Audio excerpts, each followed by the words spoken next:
हाय, आपके साथ मैं हूँ Surabhi Sharma. India TV YouTube channel subscribe करिए, बेल आइकन दबाएं। गुपकार गैंग का गुप्त एजेंडा एक बार फिर एक्सपोज हो गया है। पीएम मोदी की सर्वदलीय बैठक से पहले गुपकार अलायंस ने तय किया है कि वो मीटिंग में हिस्सा लेगा, लेकिन इसी के साथ महबूबा मुफ्ती ने पाकिस्तान परस्त बयान देकर पूरी मुहिम को डिरेल करने की कोशिश शुरू कर दी।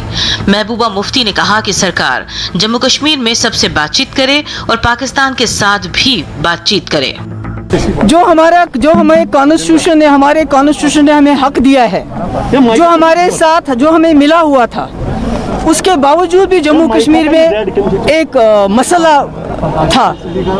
तो अगर जम्मू कश्मीर के हालात सुधारने, इस खिते में अमन लाना है, न सिर्फ जम्मू कश्मीर या हमारे मुल्क के अंदर बल्कि पूरे खिते में, तो इसके बगैर कोई चारा नहीं है। क्लियर कर दिया, नो कॉम्प्रोमाइज ऑन दैट। और डायलॉग की बात, हमसे डायलॉग कर रहे हैं। हम कहते हैं कि ये दोहा जाके तालिबान से डायलॉग कर रहे हैं, आपने सुना होगा हमारी गवर्नमेंट। तो जम्मू कश्मीर में डायलॉग करे और सबके साथ करे और पाकिस्तान के साथ भी करे रिजोल्यूशन के लिए। श्रीनगर में आज गुपकार संगठन की बैठक हुई, जिसमें यह फैसला हुआ कि कश्मीर के 6 दलों का संगठन गुपकार ऑल पार्टी मीटिंग में शामिल होगा। ये मीटिंग 24 जून को दिल्ली में होने वाली है। मीटिंग के बाद गुपकार अलायंस के मेंबर मुजफ्फर शाह ने कहा कि वो आर्टिकल 370 पर किसी तरह का समझौता नहीं करने वाले हैं। वहीं फारूक ने कहा कि पीएम के सामने वो हर मुद्दे पर अपनी बात रखेंगे। तो वजीर आजम की तरफ से दावतनामा आया है और हम उस दावतनामे में जाने वाले हैं। वहाँ पे हमें उम्मीद है कि हम अपने जो मौक़िफ़ है उसको वहाँ पे वजीर आजम साहब और होम मिनिस्टर साहब के सामने रखें। पंजाब में अमरिंदर बनाम सिद्धू का मैच अब दिल्ली में खेला जा रहा है। आज मुख्यमंत्री अमरिंदर सिंह की कांग्रेस पैनल के सामने पेशी हुई है। कैप्टन अमरिंदर सिंह पिछले 15 दिनों में दूसरी बार कांग्रेस पैनल के सामने पेश हुए। बड़ी खबर ये है कि अमरिंदर सिद्धू के खिलाफ आर पार की लड़ाई के मूड में आ गए हैं। सूत्रों के मुताबिक अमरिंदर सिद्धू को डिप्टी सीएम का पद देने को राजी नहीं है।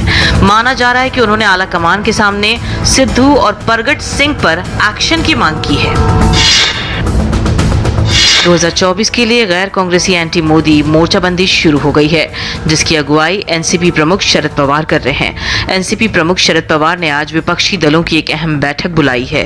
दिल्ली में आज शाम 4 बजे पवार के घर पर होने वाली इस मीटिंग में टीएमसी, समाजवादी पार्टी, आम आदमी party, CPI, RLD, national conference समेत कई पार्टियों के नेता शामिल होंगे। इसके अलावा कई लेखक पत्रकार भी बैठक में होंगे। मीटिंग के बहाने शरद पवार विपक्षी दलों के नेताओं को एकजुट करने की कोशिश करेंगे। इस मीटिंग में महाराष्ट्र में एनसीपी की सहयोगी शिवसेना भी शामिल नहीं होगी। मुझे ये जानकारी मिली है कि राष्ट्रमंच है यशवंत सिन्हा जी का, उसने स्थापन किया था। उनके जो मेंबर्स हैं उनके साथ पवार साहब से बैठक है। अब उनका मसला है, उनका मामला है, क्या चर्चा है क्या नहीं। लेकिन देश के पूरे विरोधी दलों की यह बैठक है क्या, तो मैं ये मानने को तैयार हूँ। मेरे पास मैं जो नाम देख रहा हूँ आपके माध्यम से, उसमें सब विरोधी दल नहीं है। वैसे देखो तो शिवसेना विरोधी दल में है, इंडिया के साथ नहीं। हम कहाँ है वहाँ।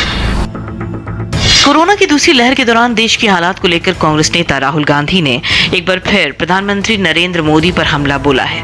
राहुल ने कहा, कोरोना की दूसरी लहर में पीएम का फोकस ऑक्सीजन पर नहीं बल्कि बंगाल पर था।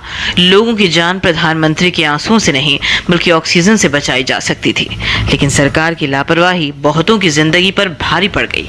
कांग्रेस नेता ने कोविड मिसमैनेजमेंट पर एक रिपोर्ट भी जारी की है। उन्होंने इसे व्हाइट पेपर नाम दिया है। हमने ये व्हाइट पेपर थोड़ा डिटेल में तैयार किया है और इस व्हाइट पेपर के 2-3 लक्ष्य हैं। हमारे साइंटिस्ट्स ने, डॉक्टर्स ने सेकंड वेव की बात की थी और उस समय जो एक्शन सरकार को लेने थे, जो उनका बिहेवियर होना चाहिए था, वो नहीं रहा और आपको पूरे देश को सेकंड वेव का असर सहना पड़ा। वायरस म्यूटेट कर रहा है, थर्ड वेव आएगी। और इसीलिए हम एक बार फिर कह रहे हैं कि सरकार को थर्ड वेव के लिए पूरी तैयारी करनी चाहिए। राहुल गांधी ने कहा कि तीसरी लहर के बाद चौथी लहर भी आ सकती है, क्योंकि वायरस अब भी लगातार म्यूटेट कर रहा है। राहुल की चेतावनी पर बीजेपी ने पलटवार किया और कहा कि दूसरी लहर का सबसे ज्यादा असर कांग्रेस शासित प्रदेशों में ही हुआ है। बता दें कि महाराष्ट्र में कोरोना के डेल्टा प्लस वायरस के 21 केस मिले हैं। चुनाव से पहले यूपी में धर्म परिवर्तन के रैकेट से हड़कंप मचा है। अब इस पर मुख्यमंत्री योगी आदित्यनाथ ने बेहद सख्त रुख अपनाया है। योगी ने जांच एजेंसियों को पूरे मामले की तह तक जाने के निर्देश दिए हैं। सीएम ने आरोपियों के खिलाफ एनएसए और गैंगस्टर एक्ट लगाने के निर्देश दिए हैं। योगी ने कहा कि धर्मांतरण कराने वालों की प्रॉपर्टी जब्त हो। यूपी एटीएस ने कल 1000 लोगों के धर्मांतरण का खुलासा किया था। पूरे मामले में 2 लोगों की गिरफ्तारी भी हुई थी। हाय, आई एम सुरभि शर्मा। खबरों से अपडेट रहने के लिए India TV YouTube channel subscribe करिए, साथ में बेल आइकन जरूर दबाएं। जुड़े रहें इंडिया टीवी के साथ।